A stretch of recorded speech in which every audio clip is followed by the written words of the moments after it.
mí, mira, me ha servido porque yo no sabía que echaba tanto de menos a cierta gente. Ya. Amigos, curioso, ¿eh? Gente con la que tenía un contacto más o menos asiduo, pero que en este encierro en el que nos hemos visto solo por pantallas, sí me he dado cuenta de que hay algún grupo de gente alrededor de mi vida a los que sí necesito sentir de una manera más arterial. Y luego hay otras cosas que me he dado cuenta que son absolutamente sucedáneas y que yo me las he tomado durante mucho tiempo demasiado en serio. Ciertas citas estúpidas, ciertas querencias sociales no las he echado nada de menos en estos días.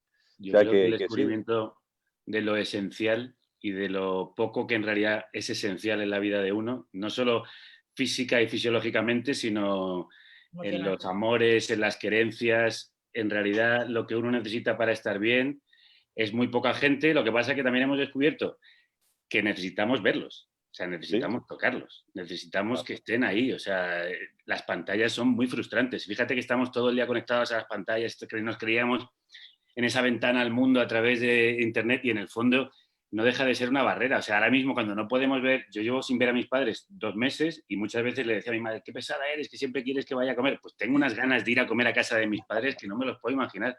Claro. Y que hay gente a la que necesitamos tocar y ver sin ninguna pantalla, ninguna intermediación más que el aire. Sí, sí.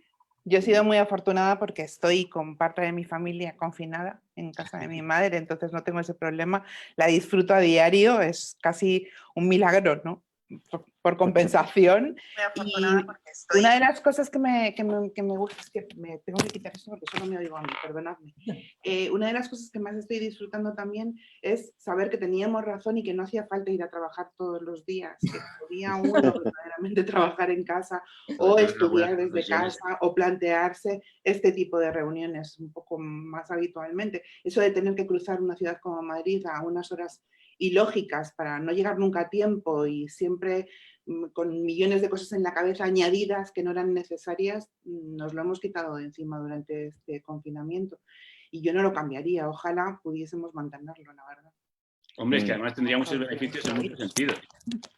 Porque no solo por el tiempo que se gana y la calidad de vida de las personas que puedan teletrabajar, que no son todas, sino porque, tú misma lo acabas de decir, el tráfico que reduce, la congestión urbana que disminuye gracias a eso, es decir, las arterias realmente de la ciudad y los pulmones respirarían mucho mejor y en general todos nuestros pulmones y cabezas, porque al final es cierto que la ciudad o el pueblo no deja de ser una representación de lo que son los humanos que la habitan. Y si los humanos que la habitan viven mejor, esa ciudad será mejor y será más habitable. Eso es cierto. Lo que pasa es que con el teletrabajo hay que llevar cuidado, porque yo me he dado cuenta, teletrabajando en el periódico desde hace 51 días, que uno ya no libra un día, libra 3 horas. Es decir, oye, me desconecto, claro, hay que llevar mucho cuidado, me desconecto de 12 a 3, ya, pero a las 4 entonces puedes ocuparte de la página. Entonces, cuidado, que antes teníamos unos días de libranza y ahora tenemos unas horas al día.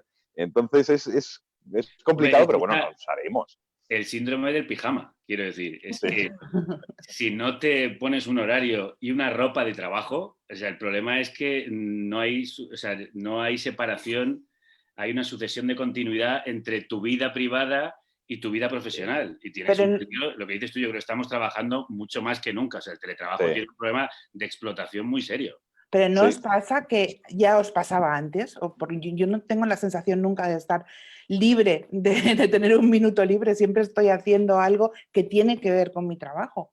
A lo mejor es que estoy especialmente loca, pero... No, pero tenemos trabajos muy vocacionales, ¿no? Que además tienen que ver con la escritura, la creatividad, la creación, el periodismo y contar historias. Al final están muy relacionados todo lo que hacemos, ya sea tú y yo en la radio y la poesía que compartimos los tres, o Antonio en lo que escribe, y decir que es que yo creo que estamos siempre pensando en algo que escribir o en algo que hacer que tiene que ver más o menos con eso, ¿no? Con la escritura. De todas estas cuestiones vamos a hablar en este maravilloso encuentro que hemos armado, que como ven no necesita para nada ningún moderador. Todos ellos son entrevistadores. Perdón. Ellos son expertos en comunicación. Por lo tanto, yo disfrutaré de una maravillosa velada. Pero le cedemos la palabra a Pita Sopena, que tiene a bien siempre presentarnos con palabras deliciosas. Bienvenida, Pita.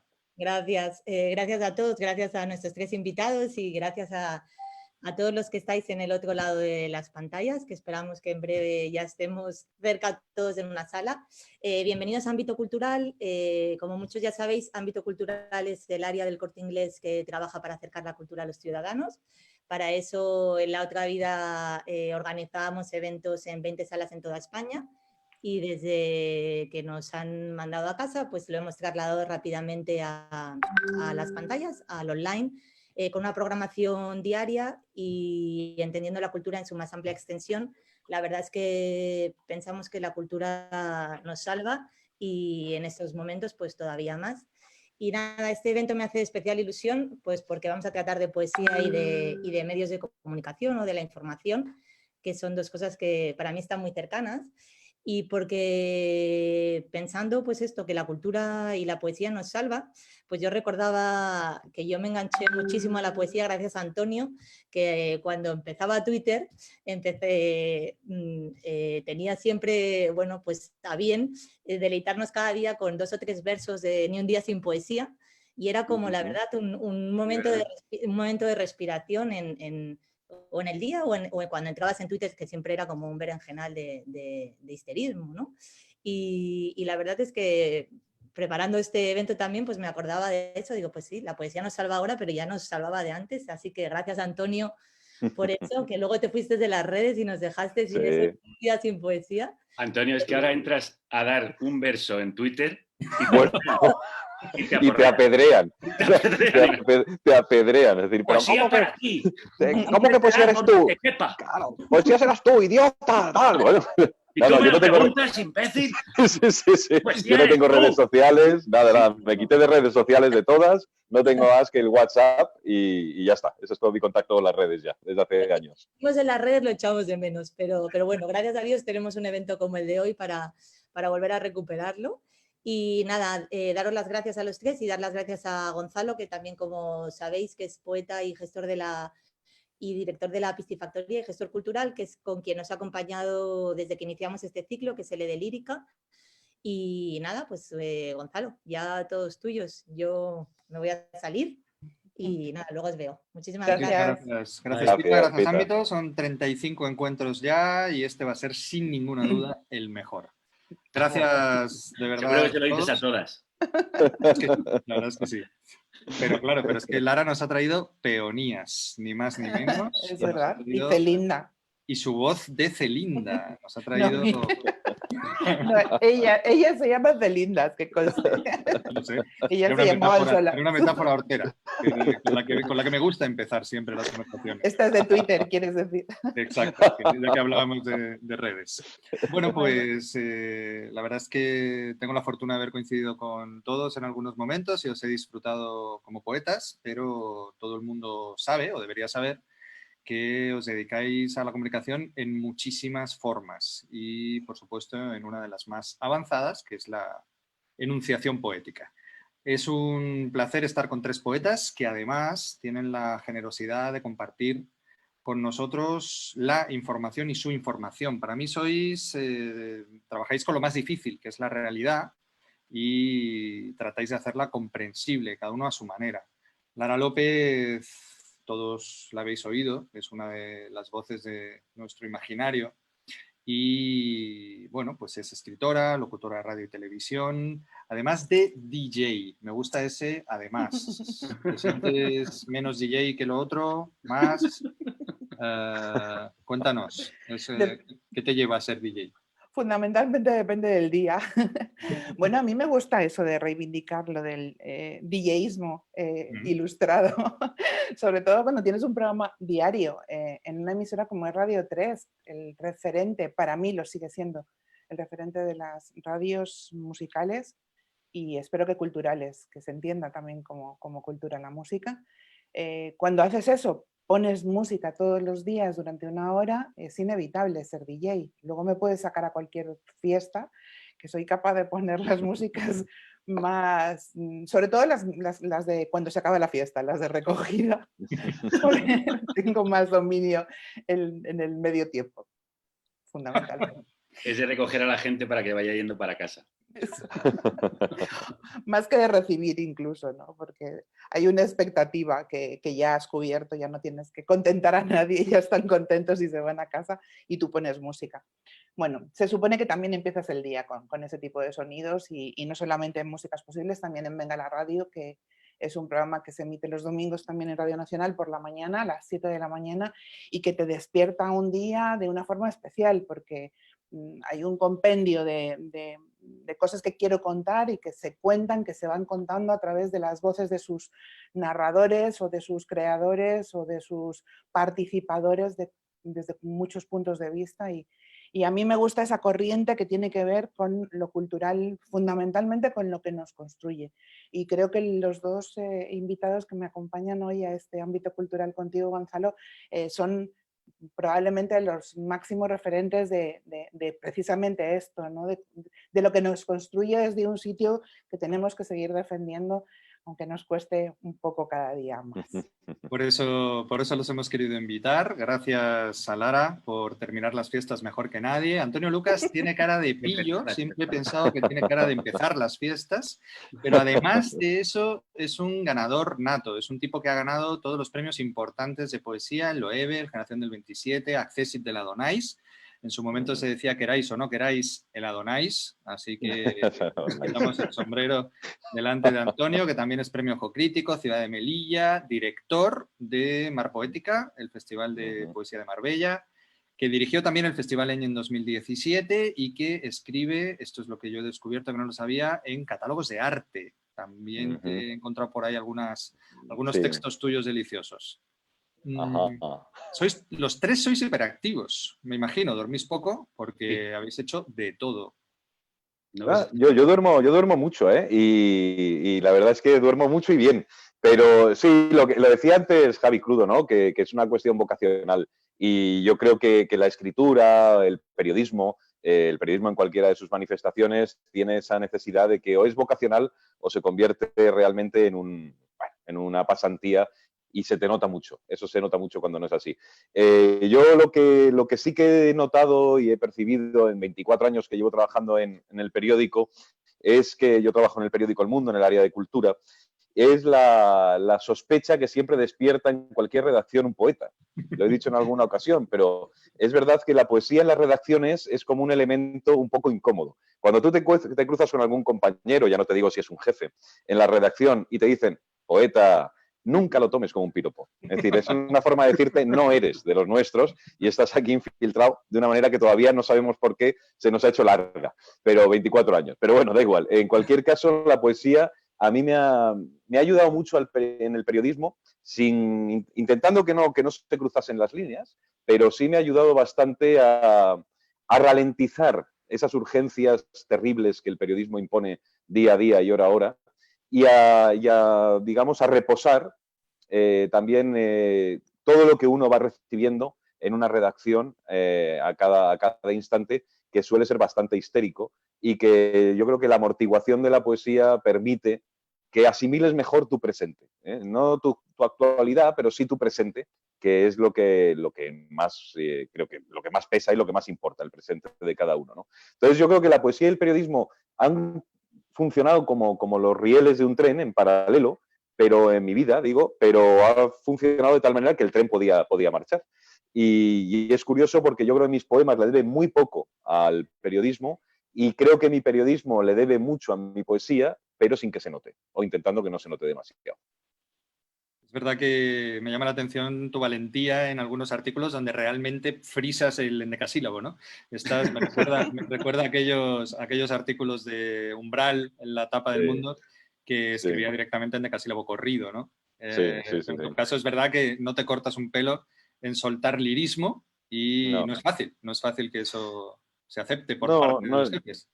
No es fácil. Yo creo que lo aceptan ya por una especie de inercia que ya les ha correspondido. Les cuesta más asimilar cuando no estoy muy en línea con la línea editorial, que suele ser generalmente casi todos los días. Entonces, eso genera un poco más de conflicto, pero son tan generosos que han permitido que todavía podamos seguir disfrutando. Como son metáforas, Antonio. Claro.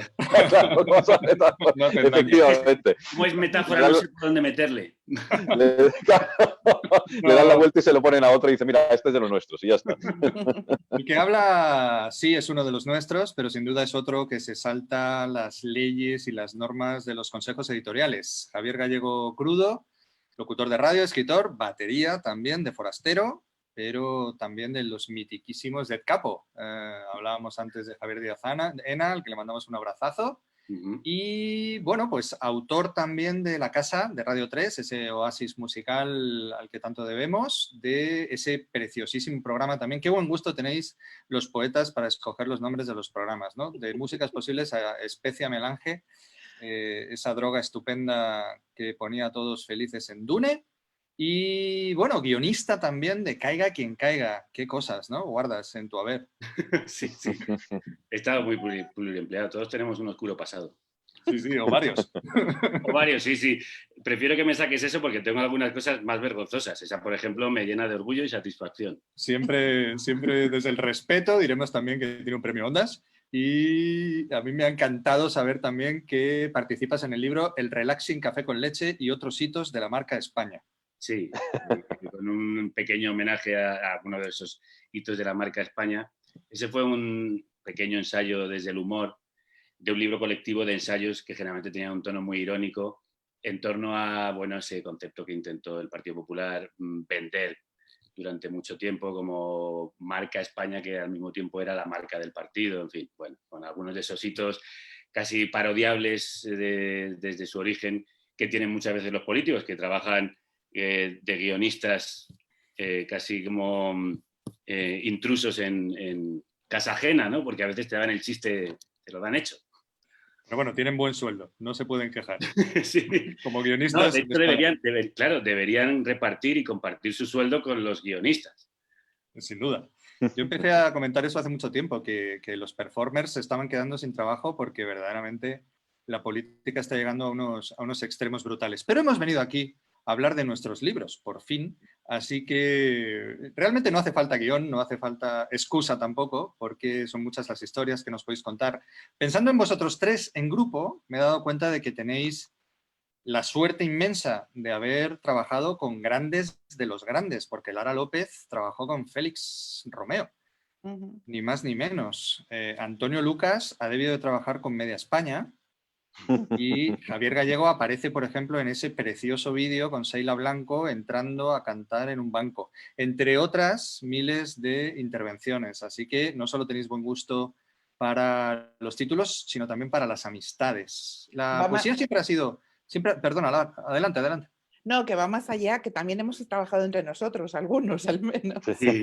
Encima habéis sido compañeros de Radio 3, creo que claro. Sí, que Javier Gallego pasó por allí. Qué buenas trayectorias tenéis, yo os felicito verdaderamente, 24 años en el caso de Antonio. Todos sois recalcitrantes, es decir, lleváis muchos años insistiendo en lo mismo, ¿no? Demasiado. En el periodismo cultural, que es probablemente el menos mimado dentro de las empresas de comunicación, demasiado tiempo. Pero yo creo que, mira, cuando uno piensa en lo que es el periodismo, digamos, cultural, que no es otra forma más de hacer periodismo, como cualquier otro género, es curioso que el cultural es un espacio donde probablemente es el espacio más blanco y más limpio de los periódicos. Yo hablo del periódico, que es lo que más conozco, claro. Es decir, cuando uno pasa por la zona de Nacional, que ya se unta de demasiada consigna, cuando pasa por la de Economía, probablemente siempre con inquietud, cuando llega realmente a deportes, a quien le gusta el deporte, bueno, pues ahí sale la barra brava que cada uno lleva dentro. Pero cuando uno llega a cultura, es curioso que es como una gran plaza pública. Es decir, ahí se difuminan un poco esos límites tan marcados que tienen los periódicos y se convierte esa sección en una especie de gran plaza mediterránea que, como las buenas plazas mediterráneas, se va haciendo con la gente que la llena. Es decir, no con la arquitectura que la conforma, sino con la gente que le va dando pálpito. Y a mí me ha gustado pensar en el periodismo cultural siempre como eso, como un espacio muy, muy colectivo, el más colectivo de todos, donde probablemente se está con una vocación o con una intención más blanca que la de otros ámbitos del periódico, ¿no? De otras áreas del periódico. Y yo creo que con el tiempo eso se va confirmando porque te encuentras lectores y te encuentras gente que forma parte del mundo de la cultura, que cada uno tiene una idea distinta de su momento, del presente, política o de lo que sea, y sin embargo sí que coincidimos en los libros, en las músicas, en el teatro, en el pensamiento, en los libros de ensayo. Es decir, creo que el periodismo cultural es un periodismo que abraza mucho más que cualquier otro ámbito del oficio, ¿no? Bueno, la radio es un gran abrazo, ¿eh? Yo creo que Sí, la radio, por supuesto. la claro. primera red social es la radio, o sea, sin duda alguna la comunicación tan directa y cercana, casi familiar que se tiene con el oyente y que el oyente tiene con quienes le cuentan las historias, por la cercanía que tiene la voz, porque la voz es casi el eco de tu propia conciencia, ¿no? O sea, la radio tiene algo muy físico que es cómo te conmueve y te remueve por precisamente la materia que utiliza, que es simplemente el sonido, y luego porque además es un medio muy inmediato, ¿no? Entonces, me gustaba mucho la reflexión que estabas haciendo en torno a la sección cultural del periódico, porque es que la radio tiene muchas de esas características realmente de ser un espacio muy colectivo en el que al final se comparten muchas ideas. Una radio la hacen muchos sus oyentes a través de las llamadas, ahora mismo con las redes sociales ni te cuento, ¿no? Porque constantemente están opinando sobre lo que se dice, pero es que además pueden intervenir de una manera muy directa, que no se puede hacer tanto... Ahora en los periódicos sí, gracias a los comentarios digitales, pero claro, las radios forman parte casi del contenido, es decir, el oyente entra a formar parte del programa de una manera que no se integra en los demás medios. Eso por un lado.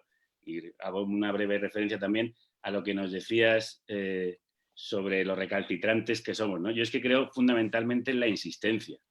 Es decir, solo una idea se consigue pulir o se consigue alcanzar cuando uno es muy insistente en ella. O sea, creo que al final uno a veces vence a la palabra o vence a la propia obra o consigue lo que... Por cansancio, por aburrimiento de la palabra, porque la palabra se rinde ante tu propia insistencia. Yo creo mucho que a veces o sea, hay que dar todo lo que uno tiene hasta que consigue encontrar una beta mínima de lo que está buscando, ¿no? Y eso yo creo que es lo más bonito de la profesión que tenemos. O sea, yo creo que Lara lleva muchísimos años haciendo un programa que nunca le aburrirá porque cada día tiene una manera distinta de contarnos esas músicas posibles y una manera distinta de abordar el trabajo. Y a mí me pasa exactamente igual. Llevo, bueno, muchísimos años trabajando, más o menos pues casi los mismos que Antonio, que somos de la misma quinta, pero bueno, con un proyecto propio llevo ahora mismo 11, va para 12 años y no me canso porque cada día estoy buscando esa beta y sigo ahí como escarbando y creo que es lo bonito de nuestro trabajo, la insistencia, o sea, el tesón. Ahí en esta larguísima carrera, porque obviamente es una carrera de fondo, yo creo que hago 33 años este año en la radio, que me parece impresionante. Muchos de mis oyentes espero que no tengan esa edad todavía. Yo creo que hay una cosa que se estaba, antes cuando nos preguntabais qué tiene de bueno el confinamiento, hay algo que se está pareciendo mucho al ámbito en el que estamos relacionados habitualmente en la radio, y es en que esa cercanía de a la que hacía referencia Javier se está dando mucho más concretamente. Lo concretas porque la cara de la persona con la que quieres tú hablar está ahí y estás interactuando con ella. A mí eso me parece fascinante.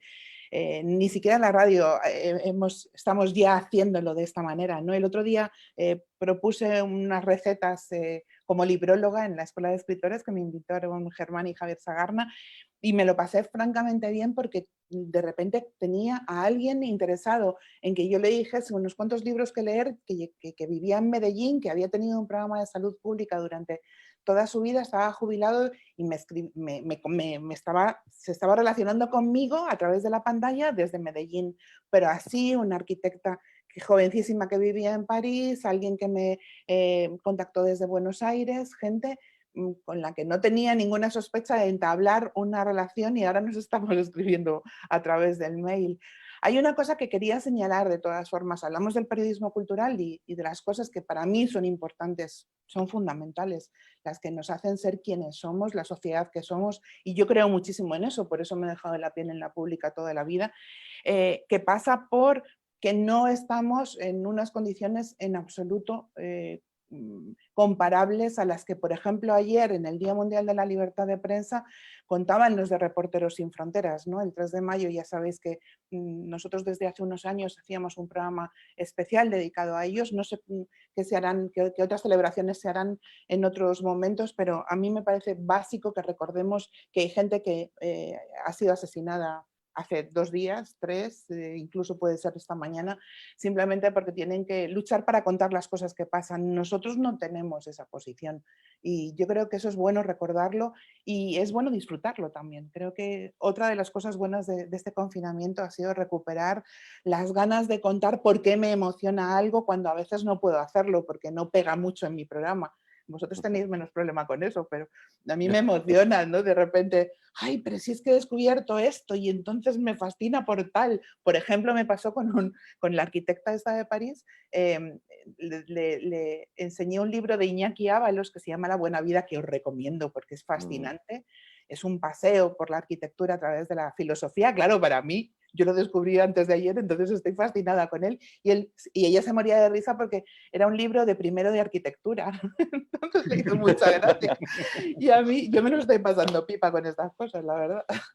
Es cierto que de repente la emoción se ha vuelto algo tan necesario como antes, pero de lo que hablamos con más calma y con más intensidad, ¿no? Porque realmente estamos esperando volver a emocionarnos en la calle, sin ninguna duda. Ahora, toda la gente que nos está viendo en redes, gracias por eso, por acompañarnos también, pues les podríamos regalar a lo mejor algún poema vuestro, porque, como sabéis, hay un poema de Peru Saizprez, al que conocéis bien, que dice que todos los poetas tenemos 2 trabajos como los superhéroes.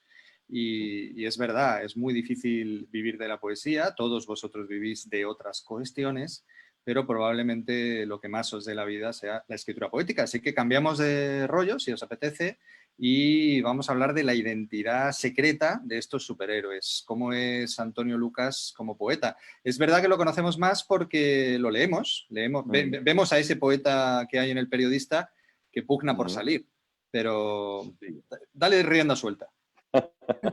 Bueno, la verdad es que lo bueno de no vivir de la poesía, que como decía Alexandre, no es que uno viva de la poesía, es que no da ni para merendar. Claro, lo bueno de eso es que sí te puedes sentir con una verdadera libertad a la hora de escribir, ¿no? Es decir, todas las tensiones que uno tiene escribiendo un poema son los propios demonios, los propios entusiasmos, los gozos o las frustraciones. Entonces, a partir de ahí, el baile es contigo mismo y con quien crees que en un momento dado a lo mejor podría leer eso. A mí, yo soy un poeta muy inconstante como escritor, o sea, disfruto mucho más leyendo, pero como escritor soy muy inconstante, es decir, puedo pasar mucho tiempo sin escribir un poema, mucho tiempo, o sea, hablo de 4, 5, 6 meses, y no me genera tampoco mucha ansiedad. Yo recuerdo que una vez se lo pregunté a Pepe Hierro, que tiene el récord, estuvo 29 años sin publicar poesía y prácticamente sin escribirla. Y cuando volvió, mira lo que hizo, ¿no? Y bueno, cuando volvió fue magistral, absolutamente, fue una pisonadora para todos. Pero en cualquier caso, yo le pregunté si él en esos tiempos en los que no escribía se sentía casi abandonado, ¿no? de la poesía. Y me dice que al revés, que él viviendo y caminando y rozándose con la gente era cuando más disfrutaba de lo que luego podría ser el poema. A mí me pasa algo parecido, yo puedo pasar mucho tiempo sin escribir y cuando escribo de repente entro como una especie de estado carencial que puedo pasar otros 3 o 4 meses nada más que pensando en llegar a casa y sentarme a escribir, porque tengo una rutina muy, muy estúpida, y es que yo no escribo en otro lado que no sea mi casa. Es decir, puedo anotar en algún sitio algo, pero yo si no estoy en mi mesa y en mi casa no soy capaz de escribir. Y los poemas se van haciendo de una manera muy, muy singular, porque no nacen de una vocación de hacer libro, nacen de una vocación de hacer poema. Y luego, cuando uno recoge en 2, 3, 4, 5 años, recoge la carpeta de lo escrito, es curioso cómo todo va teniendo una especie de hilván, o va teniendo una cierta complicidad así umbilical. Es decir, se va haciendo una familia con los poemas que te delatan que tienes un libro. Pero antes de todo eso no sucede nada más que vivir. Es así, vivir y leer, y vivir es todo. Vivir es salir, vivir es entrar, vivir es viajar, vivir es estar en casa con mi mujer, vivir es es eso, es compartir los ratos con los buenos amigos en una buena terraza. Y los poemas van llegando cuando ellos realmente llaman. ¿Perdón? Aquellos tiempos de las terrazas, ¿te acuerdas, Antonio? Sí, ay, que sí me acuerdo. La terraza del Bar Santos, que es mi preferida, aquí en el centro. Sí, sí. Pues pasemos a la práctica sin más. Ajá, vale. Demostremos que esa neurosis positiva que es la poesía te sienta fenomenal. Bueno, ahora es cuando me toca defraudar. Venga, vamos a ver. Bueno, pues es el primer poema del libro que acabo de publicar ahora en Visor, se titula Los desnudos, que salió hace un mes, con lo cual es un libro prácticamente nonato, pero como la poesía no tiene prisa, pues ya llegará. Se titula Los desnudos, el libro y el poema. Nosotros, los desnudos, los del borde de una fe que ya no abriga, hijos transparentes de la sed, huéspedes felices de la periferia, nosotros, en nuestro nombre, en medio de la tempestad y el esplendor y la espesura, los desconvocados, los sin templo, los ajenos, nosotros contra la desgana, nosotros a favor de no aceptarlo todo, nosotros excluidos y colmados, nosotros lentamente envejecidos de nosotros, ganaremos el mar. Bueno, pues este es un... Aplauso No ha defraudado, virtual. para nada. Muchas gracias. No hay fraude ninguno. Yo tuve la suerte de preguntarle también a Pepe por esto de... Le dije, ¿cómo dejaste la poesía tanto tiempo? Y me dijo, no, yo la poesía no la he dejado nunca, me dejaba ella a mí. Y se tiró 30 años, ¿no? Sí. Al que no le deja la poesía nunca es a Javier Gallego Crudo, que nos va a contar también un poco cómo es esa experiencia política para ti. ¿De dónde sacas el tiempo para empezar? Bueno, eso es complicado. De hecho, como decía Carol Oates en una entrevista, dice, el problema de los escritores no es la inspiración, es que no te interrumpan. Eso es bueno. Y es cierto, o sea, lo difícil es encontrar tiempo para uno mismo y para la poesía, que requiere una inmersión, por lo menos en mi caso, especial, porque decía Antonio que entraba en un estado particular y yo entro en una especie como de trance cuando estoy metido en faena poética. Cuando estoy ahí con la masa, pues estoy siempre obsesionado. Creo que es una cosa que le pasa a los poetas cuando están sobre todo ya encarrilados hacia un libro o en la escritura de una serie de poemas. A mí me pasa como Antonio, quizá no tanto tiempo, pero es verdad que creo que la inmersión poética requiere tanta dedicación, tanta entrega por parte del escritor que a veces agota. Y entonces uno necesita eso, vivir, llenarse, dejar que fluyan las cosas, vaciarse también, relajarse, distanciarse de esa inmersión, yo creo que sacar la cabeza y respirar para poder volver a ello. Porque a mí me parece desde el punto de vista del ejercicio, me parece como carreras de maratón. O sea, cada vez que entras en un poema, pese a ser muy corto, generalmente es el formato más corto que existe en la literatura, en realidad cuando terminas, si el poema te ha arrancado realmente algo, tienes un cansancio como si te hubieras recorrido los 42 kilómetros del maratón, lo cual realmente no es un sprint. A pesar de lo que parezca, la poesía no es un sprint, es lo contrario. O sea, es como una carrera muy, muy larga, lo que pasa es que se va muy despacio en cada palabra. O sea, es que cada metro que se recorre muy lentamente. Entonces, bueno, por eso creo que producen una necesidad a veces de escapar de la poesía, de que la poesía, como decía José Hierro, te deje de vez en cuando, porque si no, no podrías vivir, ¿no? Yo, a diferencia de Antonio, sí que voy teniendo una idea clara de por dónde va el libro muy al principio. O sea, como que de repente hay una idea que me brota, que a veces tiene que ver incluso con un título que me viene y con una serie de poemas que ya van apareciendo, que tienen una temática, un tono, una tonalidad que me va interesando, y entonces ya casi como que empiezo a dirigir mi atención en ese sentido. También voy completando el puzzle, ¿no? Es como que veo, esta parte ya está completa, necesito que el libro tenga más por aquí. Pero los dos libros que yo he terminado y el tercero en el que estoy ya muy, muy avanzado, sí que tenía una idea clara, y a partir de tener la idea de estoy haciendo un libro, además me crecía. Era como de ahora puedo afrontar, y me venía arriba en el sentido de, bueno, ya tengo algo, tengo un objetivo, tengo un recorrido que hacer. Y entonces iba siguiendo ese recorrido, y generalmente es muy satisfactorio cuando ves cómo la obra va creciendo y va tomando esa forma. Y bueno, en ese sentido, todos los libros en mi caso son bastante conceptuales. Y además es muy emocionante también cómo van surgiendo. No que te pongas no te sientas en una mesa a pensar cómo van a ser las partes, pero de repente te van apareciendo. Es como, pero porque yo creo que hay una parte que tenemos nosotros que es lo que en el ordenador llaman el backup, ¿no? La parte de atrás del ordenador que está trabajando constantemente. De hecho, yo creo que la creación poética, más que ninguna, pero todas en general, son son el paso a lo consciente de lo inconsciente. Es decir, son cuando tú abres la puerta del inconsciente y lo ordenas para que entre en el mundo de lo consciente, pero en realidad está trabajando ahí. Por eso el poeta muchas veces se encuentra con esas imágenes que dice, ¿esto de dónde me ha salido? ¿Cómo he llegado yo a esto? Porque realmente es tu inconsciente, que es algo que no controlas, que no dominas y que de repente agarras de las riendas cuando salen, en el verso especialmente, también pasa en otras creaciones, pero creo que la poesía, que tiene esa lucha constante con la palabra, tiene yo creo, ese momento de agarrar los caballos encabritados cuando salen cuando salen del redil, ¿no? Y maravillosa descripción del acto de la poesía, sin ninguna duda, que todos los que han escrito compartirán. Le escribía Carlos Edmundo de Ory, el tremendo poeta gaditano, a Gloria Fuertes en una carta: me susurran los ángeles al oído. ¿Es eso ser poeta?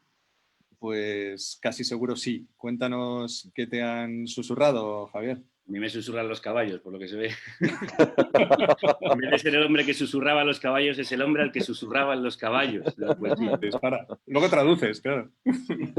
Pues mira, voy a hacer una cosa, que tenía ilusión de leeros del último libro en el que estoy trabajando, que además también, a partir de uno de los primeros poemas que escribí, encontré el título y ya seguí esa línea. El libro se va a llamar Están tus heridos curando a mis enfermos. Y uno de esos poemas que va a abrir el libro se llama Herida de muerte, y es, yo creo, uno de esos poemas en los que los caballos salieron y yo simplemente agarré las riendas y me dejé llevar. Y dice así: la recuerdo tirada en el baño con la tapa del retrete bajado, vomitando los restos de la noche. Esto es todo lo que llevo dentro, dijo, me siento vacía. ¿Y ahora qué? Ahora los monstruos y las camas de matrimonio, en las que duermo en un solo lado. ¿Para quién dejas el otro? No sé.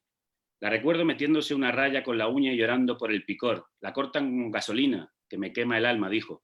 Y luego maldijo al hombre que no ama con la sangre. Y pensó, estas lágrimas no tienen dueño, y se las dio al primer extraño que le trajo flores. Vio cómo se marchitaban, las regó con la frente y volvió a revivir. La recuerdo herida de muerte, pero alegre, siempre divertida, aunque de ojos tristes, más rápida que el vértigo en las horas del descenso, asomada a los finales, abrazada a un fantasma de manos suaves, antes de decirme adiós y advertirme: quien no muere joven, no sabe morir. Está muy bien, está muy bien. Y el título del libro es estupendo, Javier, ¿eh? Una maravilla. Sí. Es un libro es un título fabuloso. Muchísimas gracias. Es esos versos que te vienen y de pronto dices, aquí está. No, pues enorme título ese. Ya es un imán. El título ya es un imán, o sea que... A ver si está luego el resto a la altura. Lo dice el campeón del mundo de ganar premios, ¿eh? Así que... Sí. Oye, que es un gran honor. Esto está grabado, ¿no? Esto está grabado. Un gran futuro, está todo grabado. Eso es un golpe de fortuna, son golpes de fortuna nada más. Funciona como el amor eso, ¿verdad? Uno se enamora de un título y ya está, ya no hay otro. Sí, este claramente me golpeó en los ojos. O sea, de estos versos que te salen, pues el verso de uno de los poemas, y de repente ves y dices, bueno, tengo esto es un título, claramente. Lara, enamóranos un poco tú, por favor, con tu voz, que ya es suficiente. Y también ellos están siendo muy generosos y nos están contando muchos secretos de su oficina poética. ¿Cómo funciona la tuya? Yo también tengo frase, ¿eh? Estaba escuchándoles con sus frasecitas de otros, pues yo traigo a Wittgenstein, de lo que no fuerte. se puede decir es mejor callar, y yo la verdad es que suelo preferir el silencio. Me quedo más contenta cuando me quedo callada, pero cuando no me queda otra, sí es verdad que estoy un poco entre los dos, entre Antonio y Javier, porque yo trabajo todo el tiempo, continuamente, y lo que pasa es que salen las cosas con géneros distintos, digamos. A veces me sirven para hacer un programa de radio, a veces para montar una semana de no sé qué, a veces para hacer lírica con con unos cuantos poetas locos como Gonzalo Escarpa e invitar, por ejemplo, a Crudo, no sé, cada cosa tiene una función diferente y a veces son poemas. Y esos poemas se van agrupando o me esfuerzo a agruparlos, como fue el caso de Derivas, que finalmente Fernando San Martín se empeñó en que le diese por fin un libro que me lo estaba pidiendo desde hacía un montón de tiempo, y no le puedes decir que no a Fernando San Martín, que es maravilloso, escribe genial y es un editor estupendo. Entonces, al final salió un híbrido entre Óxido e Insectos, que yo no contaba con que fuese una deriva, así se llaman los poemas, derivas, pero en realidad habla de mi propia vida también, ¿no? Como todos los poemas hablan de nosotros. Así que, ¿qué te puedo contar? Que entre una presión de un examen y un programa que tengo que dar, que grabar y 7 artículos que hacer, voy y escribo poemas como si no tuviese nada mejor que hacer. Y es mi manera de construir un mundo distinto en el que me refugio, o sea, que mi casa va conmigo, soy un poco más caracol que los chicos. Y entonces cuando me pongo a escribir es cuando realmente estoy en casa. Y eso me parece fascinante de la poesía, la verdad. Por eso creo que finalmente ha sido lo que más, a lo que más tiempo estoy dedicando al final, dentro de que no le dedico casi nada a nada, o no por lo menos lo que me gustaría, ¿no? Pero sí, siempre intento hacer alguna novela y no hay manera, es que es imposible. Yo no sé cómo se hace eso, pero... Para los poetas es demasiada distancia, eso sí que es un maratón. No, yo estoy en ello, estoy aquí haciendo... sí, ya os contaré. Si llego al final sin romperme las 2 piernas, ni ser recogido por los sanitarios. Serías mi héroe, porque yo he intentado como 5 o 6 veces y es como, déjalo. Nuestros o cuento enfermos corto, o poesía. Tú sabes que a testarudo probablemente no me gana nadie que tú conozcas. Probablemente. O sea, soy probablemente la persona más tozuda, más cabezota. Y creo que es la única razón por la que creo que llegaré al final. Nuestros enfermos curarán tus heridas cuando termines. Bueno, por favor, o sea, me dejaré caer sobre vuestros brazos. Allí estarán. Lara. Bueno, os voy a leer uno, ¿no? Por favor, será un placer. La verdad es que este libro, al final, como os decía, que ha sido como también un poco collage, ¿no? Como casi todo lo que hago, y un poco híbrido. Tiene un poquito de la prosa que tenía Óxido, tiene poesía, e incluso tiene un par de canciones al final. Pensaba leer alguna, pero como habéis leído también, no me voy a arriesgar, porque no las he leído nunca en público, así que voy a leeros el poema que abre Derivas, si os parece bien, que se llama Sapma. Os voy a leer el fragmentito que le acompaña primero. Llegar de madrugada al aeropuerto de Heraclión exige conducir durante algo más de 2 horas hasta llegar al norte. Las curvas son cerradas y aunque el sentido común sugiere circular por el arcén, el mar a un costado asoma amenazante. Al llegar, lo primero que preguntas es cómo se dice la palabra milagro. Sapma. Envidio a quien equivoca así, en medio de la paz que el rumor de la caña al temblar no desvanece, la línea del horizonte con su propia mirada, a quien engancha sin duelo una lombriz y disimula en la belleza de la elipse el infierno solo con un movimiento de su brazo, el silbido del sedal que el viento no toca, el chaleco, las botas de agua, cerrar con cuidado la verja que no salgan los perros, o sí, y que me hagan tropezar al cruzarse bajando por el camino al río. Teo gritaría, Doki, y ellos regresarían de su búsqueda de conejos o liebres, siempre los confundo.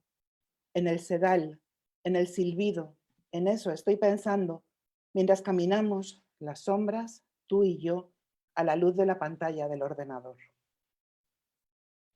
Oh, qué estupendo, joder. Es que habéis hecho 2 poemas que podríamos vivir en ellos. Crudo, que tiene una cosa así más dura de noche y más desangelada y más desamparada, y la tuya que sería como un paseo hermosísimo por alguna isla griega y que sería una estampa en la que uno querría quedarse a vivir, ¿sabes? Si no coger el ferry de vuelta. Yo me quedo en el de Lara y tú en el de Javier, ¿va? Vale, yo también quiero la grabación. Creo que en el de Lara se estaría más cómodo en general. En el de Lara se viviría un poco mejor. En el mío uno acabaría un poco mal. Sobre todo con la música que yo oigo que suena en ese poema, que yo la tendría que quitar inmediatamente. No, pero es curioso, ¿no?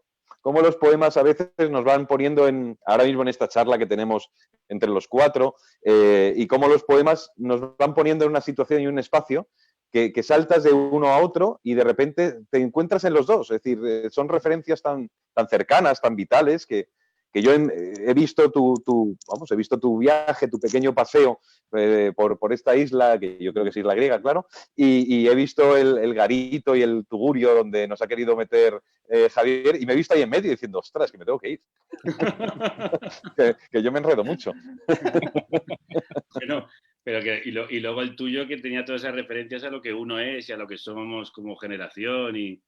Sí, lo otro es más abstracto, pero a mí me llama la atención justo lo contrario, ¿no? Esos poemas donde generan un espacio y donde uno de repente habita como lector ese territorio porque se lo apropia, y a la isla de Lara pues uno le pone sus propias condiciones, y a tu garito de noche uno le pone su propio final, ¿no? Su propio llanto, su propio gozo. Entonces me gusta mucho ese tipo de experiencias con los poemas ajenos. Eso, a mí me gusta mucho leer la poesía de otros, evidentemente porque aprendes mucho, pero sobre todo porque ves otras maneras de hacer que a ti no te salen, no se te ocurren o no te son naturales, y con las que disfrutas mucho y que muchas veces incorporas, ¿no? De una manera personal, las llevas a tu territorio. Pero a mí, por ejemplo, me acuerdo con el libro de Lara, y el anterior especialmente, con Insectos, que es que ya tiene una manera de hablar de cosas muy concretas, muy de una tarde, de una palabra, de una conversación.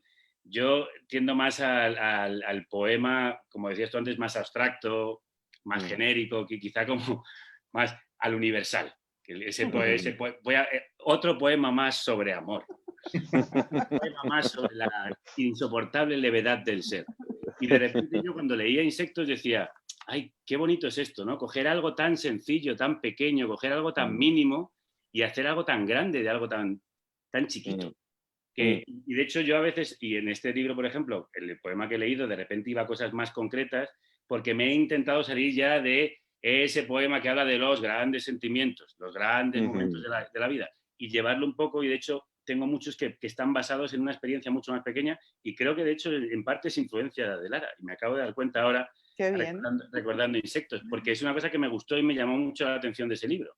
Es muy interesante el momento en el que estamos viviendo también, porque yo tiendo mucho a los clásicos, prefiero a la gente que nos precedió escribiendo, con la que no tengo que dialogar necesariamente, dialogas de otra manera, ¿no?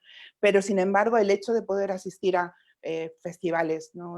Como los centrifugados, o yo qué sé, encuentros poéticos, el que haces tú, Antonio, y conoceros, o esto que estáis promoviendo hoy, esta tarde, Gonzalo, me parece básico, porque estás también eso, la piel con piel, sabiendo cómo estamos creciendo generacionalmente o no, pero sobre todo cómo nos estamos enfrentando a los mismos valores, a las mismas maneras de contar desde sitios tan diferentes, y siempre hay alguna forma nueva que te puede enganchar, que te puede cambiar la manera de mirar.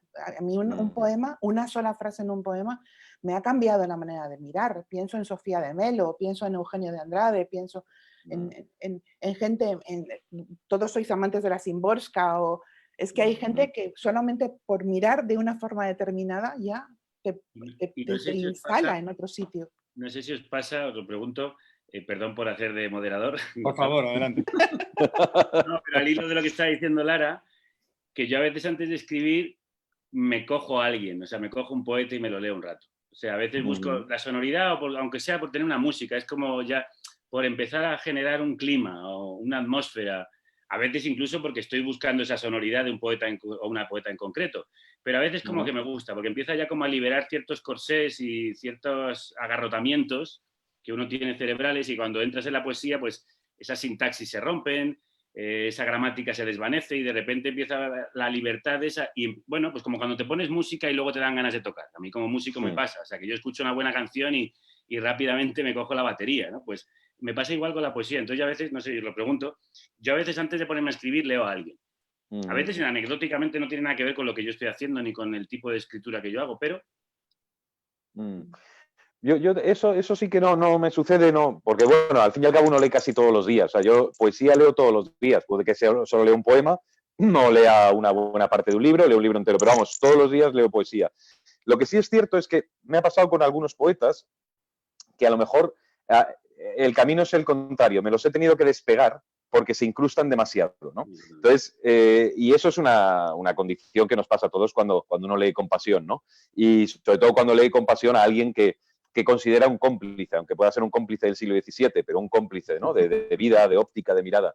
Y a mí me ha pasado yo he aprendido más con los poetas que tienen un registro, como tú decías antes, completamente distinto a mí, que con los que yo puedo encontrar una cierta familiaridad. Es decir, hay un poeta que ahora que ha citado Lara, a Eugenio de Andrade, hay un poeta español que a mí me gusta mucho, es un poeta también de las cosas pequeñas, que se llama José Antonio Muñoz Rojas, que murió hace ya unos cuantos años, murió con bastante edad, casi con 100 años. Y es un hombre del detalle pequeño, ¿no? Esa cosa de saber fijar la mirada de repente en un pequeño rincón de la vida o de las cosas y elevar de aquello, a elevar en aquella mirada pues todo un mundo, una galaxia, ¿no? Entonces, esos son los poetas a los que de repente, cuando me veo muy saturado de lo que yo más conozco y mejor manejo, sí que necesito, como lector, bucear un poco por ahí, ¿no? El contraste. A la hora de leer, a la hora de escribir, pues imagino que, como decía Eliot, ¿no? La historia de la literatura es un sedimento sobre otro sedimento, y mira lo que hizo en La Tierra Baldía, es decir, mezcló 5 siglos de cultura de una manera prodigiosa hasta tal punto que llega a ser casi indescifrable. Casi angustioso. Claro, casi angustioso, pero yo al fin y al cabo creo que sí que se nos filtran los compañeros de viaje irremediablemente. O sea, en cada poema nuestro probablemente encontremos el eco de todos aquellos o aquellas que nos gustan y nos acompañan. El poeta como DJ, sin ninguna duda, también como remezclador. Lara, ¿tus preliminares tienen que ver con la lectura también? Sí, pero no de poesía. Me pasa lo que Antonio, y probablemente Javier también lo haga. Leo mucha poesía, me interesa muchísimo la poesía, pero no se me queda nada de la poesía. Solamente me fascina, pero paso a otra cosa. Y sin embargo, lo que me provoca escribir siempre tiene que ver con, pues ahora con lo que estoy estudiando, que es filosofía o es lo que me saca de contexto, quizás lo que no se me parece, lo que decía Antonio, ¿no? Lo que no es un registro parecido al mío, pero no necesariamente que me descoloque, no sé exactamente cuál es la chispa. Creo que tiene que ver con lo que decía Javier antes, tienes cosas, está entre Freud y Gadamer, ¿no? Tienes cosas en lo más profundo que van a salir en algún momento con lo que sabes que tienes que contar.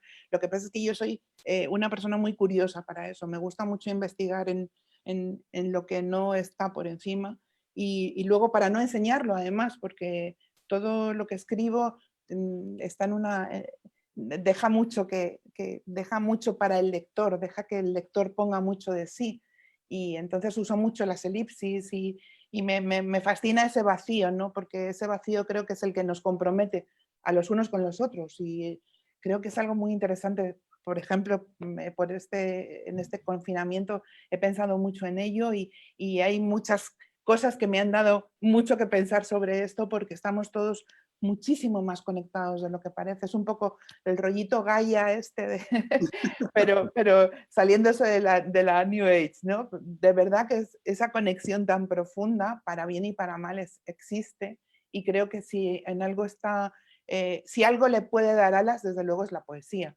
sin ser en absoluto cursi, al contrario, siendo de lo más terrenal y bajando a picarla o a cavar en la tierra, que es lo que hace mi madre todas las mañanas para tener estas peonías. Cuando empezó el confinamiento es verdad que todos discutíamos sobre si iba a cambiar algo o no. Ahora yo creo que la discusión es menor porque no es una teoría lo que hemos aprendido. Hemos pasado por una existencia y una realidad diferentes. Así que el que tenga ojos que vea. Pues se nos acaba el tiempo, como en la radio pasa todo el tiempo, y ha sido una pasada estar con vosotros. Espero que hayáis estado muy atentas y atentos porque ha sido un taller de poesía estupendo. Muchísimas gracias por la generosidad. Leer un poema no publicado, un inédito, siempre acojona un poco más porque no lo has podido comprobar, ¿no? En orejas ajenas. Así que gracias a Javier Gracias, Antonio, por la increíble luz que sale de la ventana y que regala él. Y viene Pita Sopera porque, por supuesto, no vamos a terminar así. Tenemos que terminar con un poema, que solo habéis leído uno al final. Hombre, teníamos reservado estos 4 últimos minutos para esos poemas. Empezamos con Lara ahora. Muchísimas gracias, Lara, por mecernos, que es lo que suele hacer tu voz. Y yo la primera vez que hablé con Lara por teléfono, os lo juro que no daba crédito. Decía, esto es como un imaginario radiofónico. Era como hablar con Tomás Fernando Flores, ¿no? Que yo le llamaría solo para preguntarle no sé, la hora. Se llama Elipsis. Vamos allá. Parecemos impacientes. La cena ha terminado, es tarde. Nadie quiere ser el primero en despedirse. La mejor musaca del planeta, Vangelina. Qué maravilla esa cabra frita. Ni palabra del muchacho que no conocí y que está en sus ojeras y en las caras cansadas. Solo hace 15 días. No te puedes levantar sin probar este queso. Y falta el postre sobre esa sucesión de mesas que organizaron para los que llegamos de fuera. Al final hemos sido pocos. De regreso, colina arriba, discutiremos con Lucy el origen de la palabra trago. Hablamos de música griega, quizá porque no ha podido sonar en lo que tendría que haber sido una fiesta. La elipsis, dice Jane, cambiándose de sitio. ¿Qué sabes de la palabra elipsis? Y final, ¿eh? Así se acaba un Muy poema. bonito. Gracias. Muy bonito, joder. Amor a la palabra, amor a la gastronomía y amor a los viajes. Gracias por llevarnos contigo, Lara. Esperaremos ese libro impacientes. Antonio. Vamos a ello. Pues mira, el poema que cierra Los Desnudos, que se titula Tregua, y tiene que ver con algo de lo que casualmente hemos estado hablando aquí. Tregua. La vida se concreta mejor en lo pequeño. La templanza maternal del agua, el cara o cruz de los viajes que no has hecho, los árboles que trepas, el amor que parte en dos, su evidencia y su dominio. Para vivir no es conveniente dar rodeos, ni buscarle a las preguntas su respuesta en la respuesta. A veces es mejor confiar en quien no sabe y aprender de sus cautelas, como aprende el animal a desapasionarse, como aceptan las montañas ser final y antes del mundo. Sabes que hay cosas de ti que no te pertenecen. Ser niño y persignarse, demonios clamorosos, la costumbre de besar a los extraños, la monótona conciencia de la culpa, alegrarse en carnaval, creer en dioses. Pero eres parte de tu siglo, de su bárbaro jolgorio, millones de hombres que se matan y se agotan en oficios rigurosos y hablan entre sí, aunque no laten por nadie, y solo han aprendido a estar ya solos, solos como cuelgan los disfraces, solos como dos espejos solos, solos como suena el llamarse incluso Antonio. Por eso que vivir se concreta en lo pequeño, ahí donde unos ojos te reclaman, donde piensas en alguien y lo salvas, donde alguien piensa en ti y da tregua a tu destino sin saberlo. Voilà. Wow. Aplauso, Un clásico, ¿eh? Esto aplauso apasionado. es un clásico. Bueno. Huele a leyenda. Sí, vamos.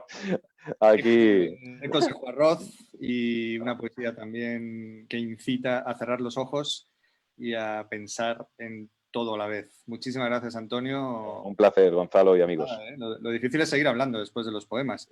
Le toca a Javier la nada desdeñable tarea de terminar esto. Ya. No sé con qué. Estaba aquí dudando. Claro, es tu responsabilidad el sabor de boca. Mira, como he estado antes hablando de que yo no solía hacer poemas y no suelo hacer poemas que hablen de lo pequeño, de lo concreto, sino que tendría a hablar más de conceptos y de sentimientos universales y más amplios. Sin embargo, escribí este poema que habla de un momento muy preciso y muy precioso, y yo que además generalmente soy un poeta muy oscuro y que suelo hablar de las cosas que más me duelen, este poema, sin embargo, habla de las luces. Y de hecho va a formar parte de lo que yo quiero que sea la última parte de ese libro. Yo sigo con los inéditos. Va a formar parte de la parte que quiero sea más luminosa, de la curación después de las enfermedades y las heridas. Y el poema se llama ¿Cómo te imaginas la felicidad? Y dice: Tenía los pies descalzos metidos ligeramente en el agua. El mar iba y venía, lamiéndose los perezosos, sol suave tímido, sin ganas de calentar apenas, sus piernas tan largas que no se les veía el principio. Solo de imaginarlo sentí un dulce mareo, cerré los ojos, escuché guijarros que guijarreaban con el roce de las olas, hacían frrr y fss, y frrr y fss. ¿Cómo te imaginas tú la felicidad? Sonó como si no hablara, como si solo pensara, como si su voz la trajera el mar y luego se la volviese a llevar con su y su y su de vuelta. Puso su mano en la mía, sentí que la vida no tenía peso ninguno, que solo tenía piel y transparencia y levedad y un reguero de nervios finísimos cosquilleando mi piel, tic, tic, tic, tic, tic, tic, tic, tic, código morse secreto, indescifrable, para cualquier otro que no fuéramos nosotros. Recordé la primera vez que yo posé la mía en la suya, el bar casi a solas, la noche recostada en el silencio, resbalaba por el sofá su muñeca tan frágil que oía cómo le palpitaba, caray, cómo le palpitaba. Si el mundo tuviera un corazón sería tan pequeño que cabría entre esos huesos y latiría como el de un gorrión nervioso. Y contento su mano, era un pájaro en mis dedos, el aleteo del tiempo detenido por ellos. ¿Cómo te imaginas tú la felicidad? No lo preguntaba. Solo quería escuchar su eco en mis oídos entre el y el y el y el y el bisbiseo sediento de la brisa que secaba su pelo junto a mi cara. Wow. Ese bisbiseo sediento nos quedamos. Millones de Sí, gracias sí, a sí. todos. España entera aplaude a todos trabajando. Exageraciones. Y hoy estáis dentro de ese aplauso, sin ninguna duda. ¿Qué tal, Tita? Me ha Ha encantado. acabado con el mar, que es tu lugar favorito del mundo. Bueno, quería acabar con una sensación agradable. Ay, me has dejado ahí en la playa. Nada, muchísimas gracias a los tres y gracias, Gonzalo. Yo creo que la gente, bueno, creo no, estamos viendo los comentarios, la gente lo ha disfrutado muchísimo. Así que nada, agradeceros vuestro ratito hoy con nosotros. Y a todos los espectadores también gracias por haber estado ahí. Seguimos toda la semana con programación, mañana con historia, el miércoles con arte, el jueves tenemos a La Bien Querida y el viernes tenemos interpretación y el sábado vuelve Gonzalo con poesía, esta vez con Lope de Vega. Y nada. ¿Va el propio Lope? Bueno, vamos a hacer Ouija a través de Zoom. Yo quiero verlo eso. Eso es jugar sobre seguro, ¿eh? Eso es jugar sobre seguro. Y a todos los que os animáis a escribir, acordaros de participar en el Premio Nacional de Poesía Viva y de Lírica, que ya sabéis que el premio va a ser recitar con un gran poeta en la RAE y que simplemente tenéis que subir un poema a Instagram con el hashtag Poesía Viva 2020 y ya está. Bueno, yo creo que ya nos despedimos. Gonzalo, no sé si quieres decirles algo más. Yo estoy lleno de amor y de poesía y se lo debo a ellos, así que me voy a ir a celebrarlo. Ah, no, que no se puede. Voy a dar un largo paseo. A la terraza. Voy a dar un largo paseo alrededor de la mesa y dentro de nada volveremos a juntarnos en todos los bares de Madrid. Millones de gracias, Lara. Antonio, Gracias. Javier, de verdad. Gracias. Ha sido Un privilegio. Beso, Gracias. gracias. Un placer. Gracias. Gracias a todos. Chao. Chao. Chao.